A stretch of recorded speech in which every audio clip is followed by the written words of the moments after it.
ओ साक्षी बेटा, अरे वाह आ तो दादी एम, अरे वाह दादी माथું ઓરવાનું તમારું, अरे वाह बहुत सरस। અને ચોઈ જવાનું હે? ના, ચો જવાનું હે? નિસારે। अरे वाह गुड़िया, वाह નિસારે જવાનું છે એમ? बहुत સરસ साक्षी बेटा। तो साक्षी बेटा કયા ધોરણમાં જો હો? પહેલા। बहुत સરસ। તો साक्षी बेटा તમે નિસાર જાઓ, બનવા જાઓ, બરોબર? તો તમે ભણી ગણી તમે શું થવા માંગો, બરોબર? એ તમારા મિત્રોને કહેવાનું છે, બરોબર? તો કેવું પડશે?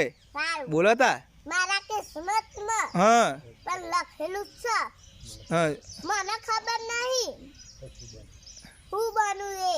અરે વાહ, ઉપરવાળા ભગવાન જોને। અરે વાહ, કોણ જોને? ઉપરવાળા ભગવાન। અરે વાહ, તમારા કિસ્મતમાં લખેલું છે એ બનશે ભણી ગણી, પણ એ તો મારો ભગવાન જોને સાક્ષી બેટા એમ? અરે વાહ, બહુ સરસ મજાની વાત કરી। ચલો આવજો, રાધે રાધે।